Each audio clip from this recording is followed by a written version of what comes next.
Hi കൂട്ടുകാരെ, പുതിയൊരു വീഡിയോയിലേക്ക് എല്ലാവർക്കും സ്വാഗതം. അങ്ങനെ സുശീല ഈ ക്രൂരതയൊക്കെ ചെയ്തിട്ടും ശേഖരൻ സുശീലയെ കുറ്റപ്പെടുത്തുന്നില്ലല്ലോ.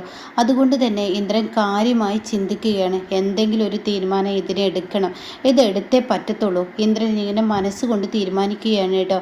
കാരണം അത് അച്ഛനോടും കൂടി ചോദിച്ചിട്ടാവാം എന്നുള്ള ആ ഒരു തീരുമാനമുണ്ട് കേട്ടോ. അങ്ങനെ ഈ സമയം ഇവിടെ മാഷാണെങ്കിലോ മാഷിനോട് ദാസ് പറയാണ്, വിനയൻ്റെ സ്വഭാവം വിശ്വസിക്കാൻ പറ്റില്ല. അവന് കാര്യം നടക്കുന്നത് വരെയുള്ള ഈ സ്വഭാവമാണ്, അല്ലാതെ അവന് നല്ലൊരു ആത്മാർത്ഥ സ്വഭാവത്തോടുകൂടില്ല അവൻ പെരുമാറുന്നത്.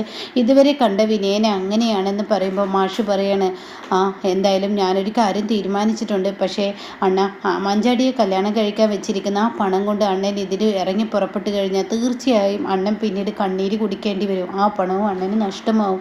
അതിന് ആരാ എന്നോട് പറഞ്ഞത്? മഞ്ചാടിയെ കല്യാണം കഴിക്കാൻ വെച്ചിരിക്കുന്ന ആ പണമാണ് ഞാൻ ഉപയോഗിക്കാൻ പോകുന്നത്. പിന്നെ അണ്ണനെ ആര് സഹായിക്കാനാണ്? എൻ്റെ മോള് ചീരുവും വിനയനും ഇനി ഒന്നിക്കണമെന്നുണ്ടെങ്കിൽ ഇതേ മാർഗമുള്ളൂ. അല്ലെങ്കിൽ എൻ്റെ മോൾക്ക് എൻ്റെ പൊന്നുമോനെ നഷ്ടപ്പെടും. അതായത് ചീരുവിൻ്റെ മോനുണ്ടല്ലോ, അത് വിനയൻ വിട്ടുകൊടുക്കില്ല. പെൺമക്കൾ എൻ്റെ അടുത്തായതുകൊണ്ട് തന്നെ ഇനി അവൾക്ക് അവരെ കിട്ടും. പക്ഷേ ഈ പറയുന്ന ചീരുവിൻ്റെ മോനെ കിട്ടണമെന്നുണ്ടെങ്കിൽ വിനയൻ്റെ സ്വഭാവം മാറ്റിയെടുക്കണം. അതിന് ഏറ്റവും നല്ല മാർഗം വിനയൻ തന്നെ ചീരുവിനോട് ആവശ്യപ്പെടണം പണം വേണമെന്ന്. അപ്പോൾ ചീരു ആ വീടിൻ്റെ ആവശ്യത്തിന് വേണ്ടിയിട്ടാണ് ഈ പോയതെന്ന് അവന് മനസ്സിലാക്കണം. എൻ്റെ മോള് എന്നോട് കുറച്ച് കാര്യങ്ങൾ പറഞ്ഞിട്ടുണ്ട്. അത് ഇപ്പോൾ പുറത്ത് പറയേണ്ട സമയമായിട്ടില്ല, ഞാൻ പറയാം ദാസേ.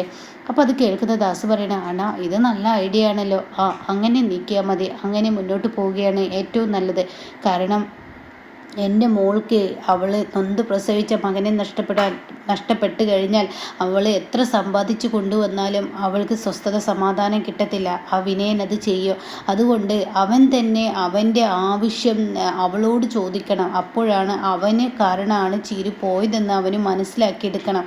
അല്ലാതെ എൻ്റെ കുഞ്ഞ് ഒരിക്കലും പൊടിക്കുഞ്ഞിനെ ഇട്ടേച്ച് പോയതല്ലെന്ന് അവന് മനസ്സിലാക്കാൻ ഇതേ മാർഗമുള്ളൂ. ഇത് കൊള്ളാലാണ്, ഈ ഐഡിയ കൊള്ളാലോ എന്നിങ്ങനെ ദാസ് പറയുകയാണ് കേട്ടോ. ഇതേ സമയം ഇന്ദ്രനാണെങ്കിൽ ഒരു സ്വസ്ഥതയും സമാധാനവുമില്ല. എങ്ങനെ നോക്കിയാലും തനിക്ക് സ്വസ്ഥത കിട്ടുന്നില്ല. അങ്ങനെ മാഷിൻ്റെ അരികിലോട്ട് എത്താമെന്നുള്ള തീരുമാനം തന്നെ എടുക്കുകയാണ്. അപ്പോഴേക്കും ഭാനുമയും അനുപമയും കാര്യങ്ങളൊക്കെ മാഷിനോട് പറഞ്ഞിരിക്കുകയാണ്. മാഷിനെ കാണാൻ വൈകിട്ട് ഇന്ദ്രൻ വീട്ടിലെത്തുകയാണ്. അപ്പോൾ ആ സമയം വീട്ടിലെത്തുമ്പോൾ ഉടൻ തന്നെ മാഷ് പറയണേ, ഇന്ദ്ര, ഞാൻ എല്ലാ കാര്യങ്ങളും അറിഞ്ഞു. ഇനി നിൻ്റെ തീരുമാനം എന്താ? നീ പറഞ്ഞതുപോലെ ഇതിങ്ങനെ വിട്ടാൽ ശരിയാവത്തില്ല. ആ പാവത്തിന് സ്വസ്ഥതയും സമാധാനം ഒരിക്കലും കിട്ടില്ല. എന്നാൽ ആ പാവമാണെങ്കിലും മക്കളുടെ കൂടെ ജീവിക്കാനുള്ള ആഗ്രഹം കൊണ്ട് ആ വീട് വിട്ട് ഇറങ്ങത്തൂല. അപ്പം അതുകൊണ്ട് ഒരു മനുഷ്യനിങ്ങനെ ഇഞ്ചിഞ്ചായി കൊല്ലുന്നത് കണ്ടു നിൽക്കാൻ ആർക്കും കഴിയില്ല. അപ്പം അതുകൊണ്ട് നീ എൻ്റെ മോളോട് പറഞ്ഞല്ലോ, നീ എന്തെങ്കിലും തീരുമാനം എടുക്കുന്നുണ്ടെങ്കിൽ അത് എന്ത് തീരുമാനമാണെങ്കിലും അത് മുന്നോട്ട് നീക്കിക്കോളൂ, അതായിരിക്കും നല്ലത്. അല്ല എങ്കിൽ ഇനി ഒരുപാട് ശിക്ഷ പാവം അനുഭവിക്കേണ്ടി വരും. ഇന്നിപ്പോൾ ആ മുളകൊക്കെ ഇത്രയും കൂടുതലിട്ട ആ ഒരു ഭക്ഷണം ആ പാവത്തിന് കഴിക്കേണ്ടി വന്നില്ല ഇന്ദ്ര. ഇത് ആർക്കായാലും കണ്ടു നിൽക്കാൻ കഴിയില്ല. അതുകൊണ്ട് നീ എന്താ ചെയ്യുന്നത് വെച്ചാൽ ആ തീരുമാനത്തിന് ഞാൻ ഒപ്പം നിൽക്കുകയാണെന്ന് പറയാൻ കേട്ടോ. അച്ഛൻ്റെ സമ്മതം കിട്ടാനാണ് ഞാൻ ഇങ്ങോട്ടേക്ക് വന്നത് എന്നുള്ള ആ ഒരു ഇതെടുക്കുകയാണ്. പിന്നീട് സോന എത്തുകയാണ്. സോനയാണെങ്കിൽ അമ്മയുടെ മകൾ തന്നെയാണ്, തനി പകർപ്പ്. ശ്യാമ നെഞ്ചിരിപ്പോട് കൂടിയാണ് ശ്യാമ ജീവിക്കുന്നത്. ശ്യാമിൻ്റെ ഉള്ളിലൊരു പേടിയുണ്ട്. ഈശ്വര, തനിക്ക് ഈ ജീവിതം എന്തായാലും ഉറപ്പുണ്ട്. അത് കാണുന്നുണ്ട് സോനയുടെ പ്രവൃത്തിയിൽ. അപ്പോൾ സോന വന്ന പാടെ പറയുകയാണ്, എന്തോന്ന് എരിവുള്ള കറിയാണ് ഉണ്ടാക്കി വെച്ചിരിക്കുന്നത്. ഇത് മനഃപൂർവ്വം ഞാനിന്ന് നീ അയാളോട് താങ്ക്സ് ഒക്കെ പറഞ്ഞപ്പോൾ ആലോചിക്കണമായിരുന്നു. അപ്പോൾ ഉടൻ തന്നെ ശേഖരൻ്റെ മോളെ, എനിക്ക് തെറ്റ് പറ്റി. എന്ത് തെറ്റ്? ഞാൻ എല്ലാവർക്കും മുന്നിൽ അപമാനിതയായി നിൽക്കേണ്ടി വന്നു. എനിക്ക് നിങ്ങളുടെ ഒരു ഭക്ഷണം ഉണ്ടാക്കി തരില്ലേ, ലഞ്ച് ബോക്സ്. അമ്മ പറയുമ്പോൾ ഇത്രയും ഞാൻ പ്രതീക്ഷിച്ചില്ല എന്നൊക്കെ പറഞ്ഞ് ഒച്ചയെടുക്കുകയാണ് കേട്ടോ. അങ്ങനെ സോനയുടെ ഈ ആവശ്യമില്ലാത്ത സംസാരം കേൾക്കുമ്പോൾ ഷ്യാമിന് ഒട്ടും പിടിക്കുന്നില്ല കേട്ടോ. ഷ്യാമ് ആ പാവം മനഃപൂർവ്വം ആ തെറ്റ് ഏറ്റെടുത്തിരിക്കുകയാണെന്ന് മനസ്സിലായെന്ന് പറയുമ്പോഴാണ് കേട്ടോ ഇന്ദ്രൻ കയറി വരുന്നത്. അങ്ങനെ ഇന്ദ്രൻ ആ വീട്ടിലോട്ട് കയറി വരുമ്പോൾ സോന ഒച്ചയെടുക്കുന്ന ബഹളം ഉണ്ടാക്കുന്നതാണ് ഇന്ദ്രൻ കാണുന്നത്. അതോടുകൂടി ഇന്ദ്രൻ മതി, ഇതിനെല്ലാം ഒരു അവസാനം വേണമല്ലോ.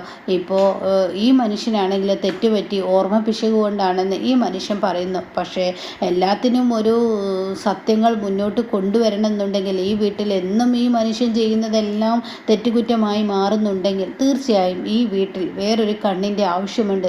വേറൊരു കണ്ണോ? അതെന്തോന്നാടാ നീ പറയുന്നത് എന്ന് സുശീല പറയുകയാണ്. അതെ, എന്നും ഒരു മനുഷ്യനെ എപ്പോഴും ഇങ്ങനെ കേട്ട് ദ്രോഹിക്കുന്നത് കണ്ടു നിൽക്കാൻ ആർക്കും കഴിയില്ല. അപ്പം അതുകൊണ്ട് തന്നെ ഞാൻ ഈ വീട്ടിൽ ഇനി CCTV വെക്കാൻ പോവുകയാണ്. അത് കേൾക്കുന്നതിനോടുകൂടി സുശീല പറയാണ്, അതെങ്ങനെ ശരിയാവും? എന്തിനാ ഈ വീട്ടിൽ CCTV വെക്കുന്നത്?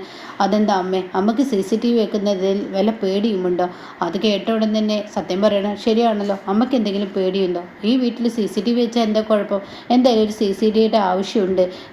അപ്പോഴേക്കും ഷാമു പറയുന്നത് ശരിയാണ്, ഒരു ഭക്ഷണത്തിൽ മാത്രമല്ലല്ലോ ഇപ്പോൾ ഇത്രയും മുളക് പൊടി ഉണ്ടായിരിക്കുന്നത്. സത്യം പറയുന്നത് ശരിയാണ്, എല്ലാ കറിയും ഒരുപോലെ ആവത്തില്ലല്ലോ. അപ്പോൾ അതിനർത്ഥം എന്താ ഞാൻ ഇട്ടു എന്നാണ് നിങ്ങൾ പറയുന്നത്? അപ്പോഴേക്കും അങ്ങനെ പറഞ്ഞില്ലല്ലോ അമ്മേ, ഈ വീട്ടിൽ ഇങ്ങനെ ഒരു CCTVയുടെ ആവശ്യമുണ്ടെന്ന് എനിക്കിപ്പോൾ തോന്നുന്നു. അതുകൊണ്ട് നാളെ ഇവിടെ വിനയനെ ഞാൻ വിളിച്ചു വരുത്തും. വിനയനെയോ? അതെ, വിനയനോട് ഞാൻ വരാൻ പറഞ്ഞിട്ടുണ്ട്. ഓ, വിനയനൊന്നും ഇവിടെ CCTV വെക്കത്തില്ല എന്നിങ്ങനെ പറയുകയാണ് കേട്ടോ. ആ സമയം അതെന്താ അമ്മ വിനയനോട് പറഞ്ഞിട്ടുണ്ടോ CCTV വീട്ടിൽ വെക്കരുതെന്ന്? അയ്യോ, ഞാനെന്തിനാ പറയുന്നത്?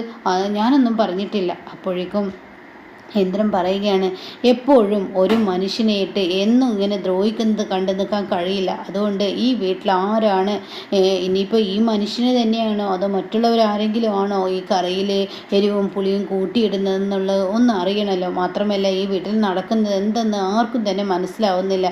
എന്തൊക്കെയാണ് ഈ വീട്ടിൽ ഉണ്ടാവുന്നത്? അതുകൊണ്ട് ഇനി കയ്യോടെ കള്ളനെ പിടികൂടുക തന്നെ. അത് ഞങ്ങളുടെയൊക്കെ മൊബൈലിൽ ഞങ്ങൾക്ക് ലൈവായി കാണാലോ എന്നിങ്ങനെ പറയുമ്പോൾ സുശീല പെട്ടുപോവുകയാണ് കേട്ടോ.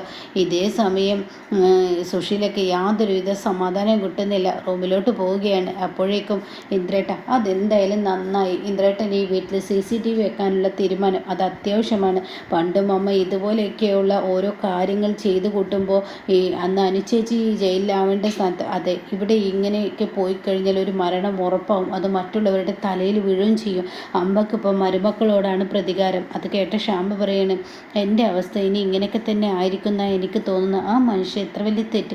അപ്പോഴേക്കും ഇന്ദ്രൻ പറയണേ, എന്തായാലും അത് കഴിഞ്ഞു. ഇനി ഷാമെ അതിനെക്കുറിച്ച് നീ സംസാരിക്കേണ്ട, എല്ലാം ഞങ്ങൾക്ക് മനസ്സിലാവുന്നുണ്ട്. അപ്പോൾ അതുകൊണ്ട് നാളെ CCTV വെക്കാനുള്ള തീരുമാനം എടുക്കുക എന്ന് പറയുന്നത് കേട്ടോ. ഇതേ സമയം ഹർഷയ്ക്കാണെങ്കിലോ സുശീല വിളിക്കുകയാണ്, എടി ഹർഷയെ, ആകെ പിഴച്ചു. നീ പറഞ്ഞ ആ പദ്ധതി ഇന്ന് പൊളിഞ്ഞു.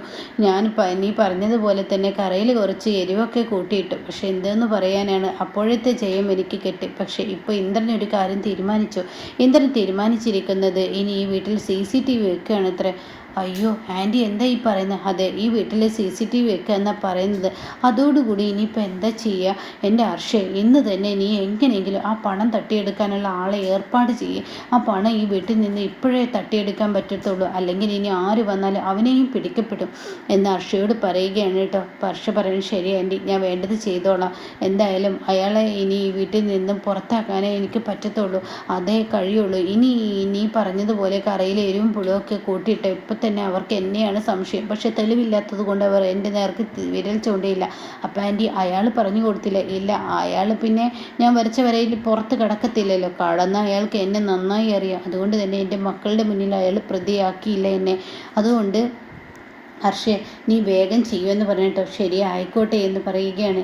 ഇതേ സമയം വിനയനെ കാണണമെന്ന് ഇന്ദ്രൻ ആവശ്യപ്പെടുകയാണ്. പിറ്റേ ദിവസം വിനയൻ്റെ അരികിലോട്ട് ഇന്ദ്രൻ ചെല്ലുകയാണ്. ആ സമയം എന്താ ഇന്ദ്രേട്ട, എൻ്റെ വീട്ടിൽ CCTV വെക്കണം വിനയ. അത് പണ്ട് അനു പറഞ്ഞിരുന്നല്ലോ.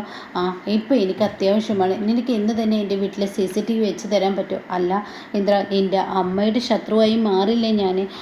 അതല്ല, അതൊന്നും കുഴപ്പമില്ല, നീ വെക്കൂ. എൻ്റെ അമ്മയും സംസാരിച്ചിട്ടാണ് എന്ന് ഞാൻ സുശീലാൻ്റിയോടൊന്ന് ചോദിക്കട്ടെ.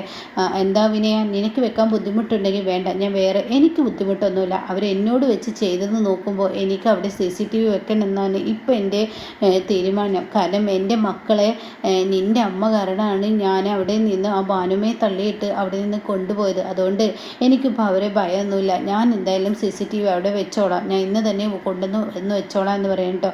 ആ സമയം വിനയനാണെങ്കിലോ അങ്ങോട്ടേക്ക് ഓടി വരികയാണ്. ഇതേസമയം സുശീല പറയുന്നു, വിനയ നീ ഇവിടെ CCTV വെക്കരുതെന്ന് നിന്നോട് ഞാൻ പറഞ്ഞതല്ലേ. എൻ്റെ ആൻറ്റി എന്നോട് ഇന്ദ്രൻ പറയുന്നു, എനിക്ക് എൻ്റെ ജോലിയാണ് വലുത്, എൻ്റെ ജോലി എനിക്ക് ചെയ്തേ പറ്റത്തുള്ളൂ.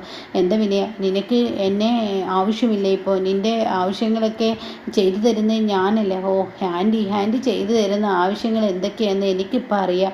അല്ല വിനയ ഞാനൊരു കാര്യം ചോദിക്കട്ടെ, ഞാൻ ഈ CCTVയുടെ വെച്ച് കഴിഞ്ഞാൽ അതിന് മുന്നിലൂടെ ചെയ്യുന്ന കാര്യങ്ങളൊക്കെ മറച്ച് വെച്ച് ചെയ്യാമെന്ന് അങ്ങനെ എന്തൊക്കെയോ നീ പറഞ്ഞല്ലോ, അതിനെക്കുറിച്ച് പറയാമോ? ഓ ആൻറ്റി എൻ്റെ വർക്കൊക്കെ കഴിയട്ടെ അതിന് ശേഷം ആവാമെന്ന് പറയുകയാണ് കേട്ടോ.